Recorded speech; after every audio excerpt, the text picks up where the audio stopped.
प्यारे बच्चों, मैं जानकी देवी परमहंस श्री रणछोड़ दास इंटर कॉलेज खपटिया कला बांदा से हिंदी की कक्षा में आप सभी का स्वागत करती हूँ। बच्चों, आज हम गागर में सागर भरने वाले कवि बिहारी के बारे में पढ़ेंगे। आज हम बिहारी के भक्ति के दोहों को पढ़ेंगे। मेरी भव बाधा हरो राधा नागरी सोई, जातन की झाई परे श्याम हरित दुति होय।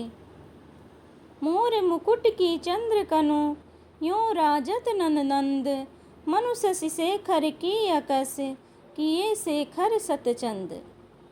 सोहत ओढ़े पीत पटु श्याम सलोने गात, मनो नील मणि शैल पर आतप पर्यो प्रभात।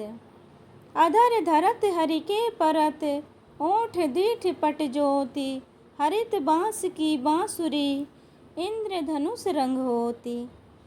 यह अनुरागी चित्त की गति समझे नहीं कोई, ज्यों ज्यों बूढ़े श्याम रंग त्यों त्यों उज्ज्वल होई। तौ लगुया मन सदन में हरि आवे की बाट, बिकट जटे जो लगु निपट खुटे न कपट कपाट। जगत जनायो जिहि सकलु सो हरि जान्यो नाही, ज्यों आँखिन सबु देखिए आँखि न देखी जाहि। जप माला छापा तिलक सरे न एको काम, मन कांचे नाचे वृथा साचे राचे राम। देखते हैं पंक्तियों में। मेरी भव बाधा हरो राधा नागरी सोई। सोई यानी वही, नागरी मने चतुर, राधा। भव मने संसार, हरो मने दूर करे। राधा नागरी सोई वही चतुर राधा मेरी भव बाधा यानी सांसारिक बाधाओं को हरो मने दूर करे। वही चतुर राधा मेरी सांसारिक बाधाओं को दूर करे, जातन की झाई परे। तन मने शरीर, झाई मने परछाई, परे मने पढ़ना। जिसके शरीर की परछाई पड़ने से श्याम हरित दुति होय, श्याम भी हरे रंग के, हरित दुति यानी हरे रंग के दिखने लगते हैं। यहाँ हरित दुति का अर्थ यह है, यहाँ पर चित्रकला का ज्ञान बिहारी का प्रदर्शित किया गया है कि राधा का पीला रंग और कृष्ण का काला या नीला रंग को जब मिला दिया जाता है तो एक नवीन रंग बनता है, वो होता है हरा रंग। इसलिए कहा गया है कि वही राधा मेरी सांसारिक बाधाओं को दूर करे, जिसके शरीर की परछाई पड़ने से श्याम भी हरे रंग के दिखने लगते हैं। यहाँ हरित दुति के और भी अर्थ हैं। हरित दुति का एक अर्थ है प्रसन्न वदन। वही चतुर राधा मेरी सांसारिक बाधाओं को दूर करे, जिसके शरीर की परछाई पड़ने से श्याम भी प्रसन्न वदन दिखने लगते हैं। भाषा ब्रज भाषा है। छंद दोहा, शैली मुक्तक है, रस श्रृंगार है। अलंकार हरित दुति के कई अर्थ होने से यहाँ पर श्लेष अलंकार भी है, और सोई सोई सोई होई होने से अंत्य अनुप्रास अलंकार है। मोर मुकुट की चंद्रकनु यों राजत नंद, मनुष्य शेखर की अकस किए शेखर सतचंद। यहाँ पर श्री कृष्ण के मुकुट में विराजमान चंद्रिकाओं का वर्णन किया गया है।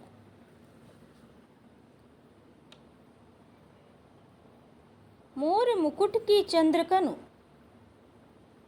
यों राजत नंद। नंद के नंद अर्थात कृष्ण के मोर मुकुट यानी मोर के मुकुट पर, श्री कृष्ण भगवान की मुकुट पर जो चंद्रिकाएं हैं यूं राजत यानी इस प्रकार शोभायमान हो रही हैं। श्री कृष्ण के मोर के मुकुट में उनकी मोर की चंद्रिकाएं इस प्रकार शोभायमान हो रही हैं, मनु शशि शेखर की अकस, मानो शशि मने चंद्रमा, शेखर मने शंकर भगवान, अकस मने प्रतिस्पर्धा, मानो शंकर भगवान से प्रतिस्पर्धा करने के लिए किए शेखर सतचंद। यहाँ शेखर का अर्थ है कृष्ण। कृष्ण ने अपने मुकुट पर सैकड़ों चंद्रमाओं को धारण कर लिया है।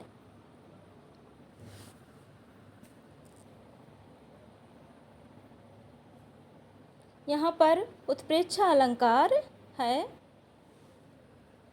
सोहत ओढ़े पीतु पटु श्याम सलोने गात, मनो नील मणि शैल पर आतप पर्यो प्रभात। यहाँ श्री कृष्ण के पीले वस्त्रों का, उनकी शोभा का वर्णन किया गया है। सोहत ओढ़े पीतु पटु श्याम सलोने गात। श्याम अर्थात कृष्ण, सलोने यानी सुंदर, गात मने शरीर, अपने सुंदर शरीर पर पीत पटु यानी पीला वस्त्र ओढ़ करके ऐसे शोभायमान हो रहे हैं मानो नीलमणि शैल मने पर्वत, नीलमणि पर्वत पर आतप पर्यो प्रभात, आतप मने धूप, प्रभात मने सुबह की, मानो नीलमणि पर्वत पर सुबह सुबह की धूप पड़ रही हो। यहाँ पर श्री कृष्ण के शरीर को नीलमणि पर्वत जैसा बताया गया है, क्योंकि नीलमणि पर्वत भी नीला है और कृष्ण का शरीर भी नीला है, इसलिए इसको नीलमणि पर्वत जैसा बताया गया है। और उनके पीले वस्त्रों को सुबह सुबह की पीलीमा ली हुई धूप जैसा बताया गया है। यहाँ पर भी उत्प्रेक्षा अलंकार है, रस श्रृंगार है। अधर धरत हरि के परत, ओठ डीठ पट ज्योति, हरित बांस की बांसुरी, इंद्र धनुष रंग होती।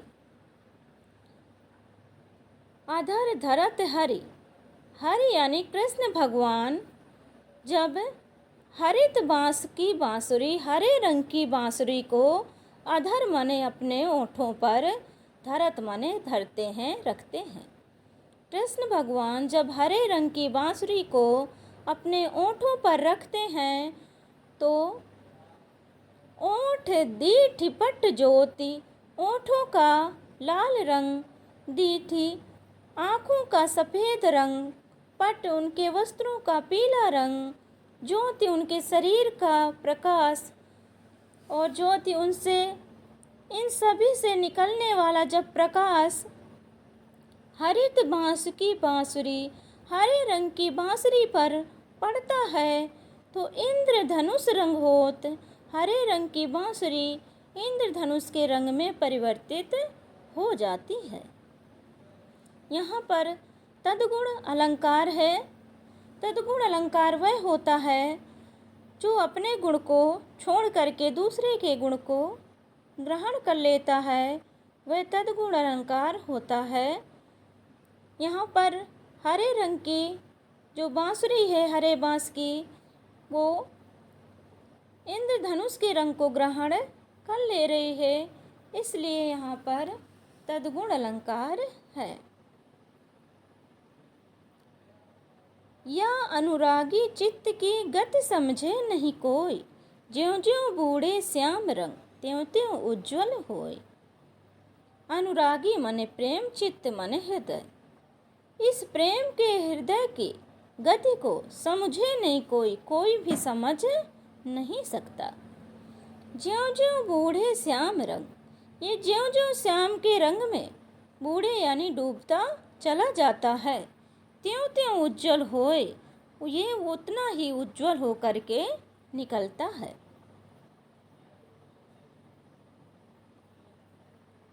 यहाँ पर श्याम के रंग में डूबने का अर्थ ये है कि श्याम तो काले हैं, फिर उनसे निकल करके सफ़ेद कैसे होते हैं, उज्जवल कैसे हो जाते हैं।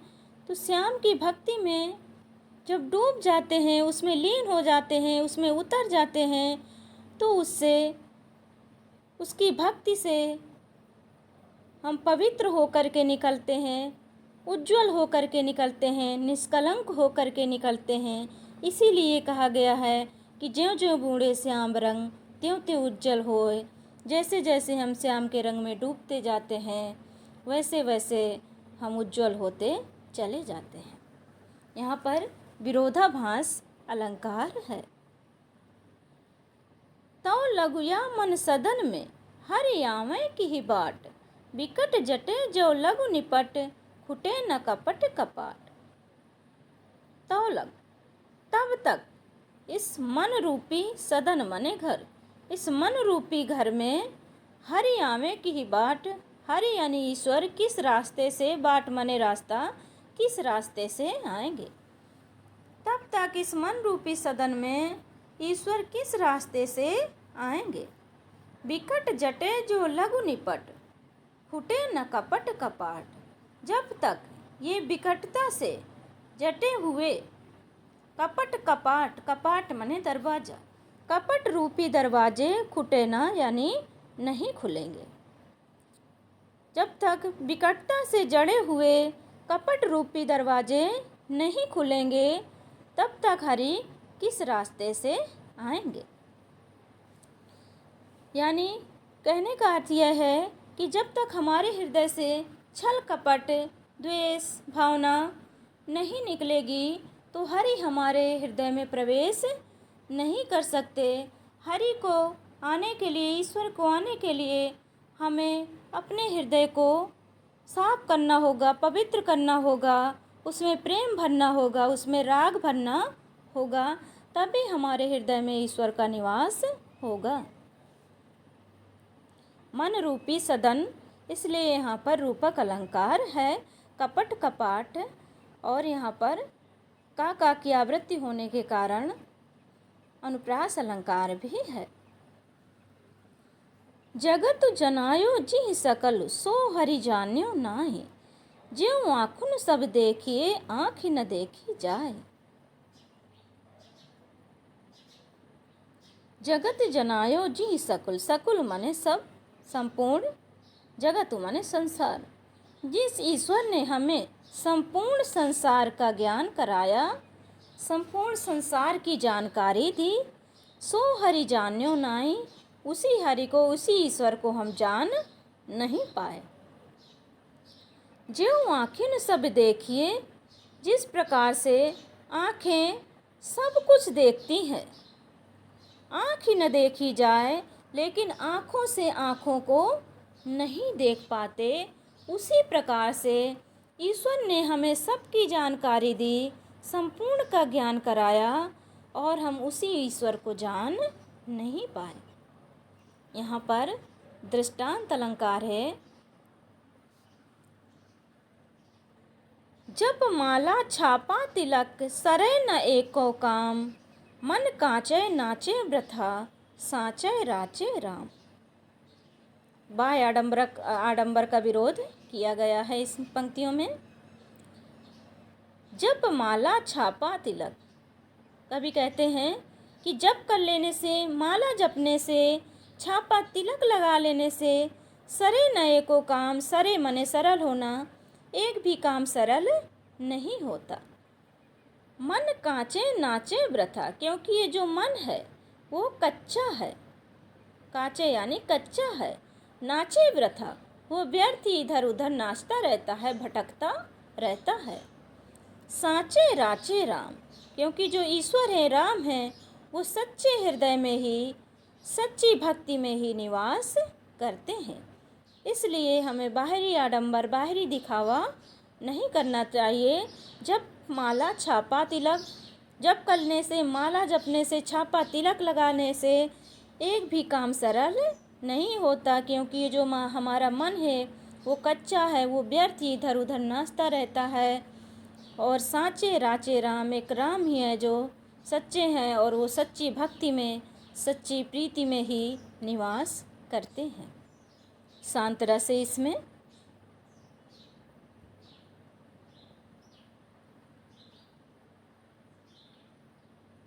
और भाषा वही है ब्रजभाषा, छंद दोहा, शैली मुक्तक,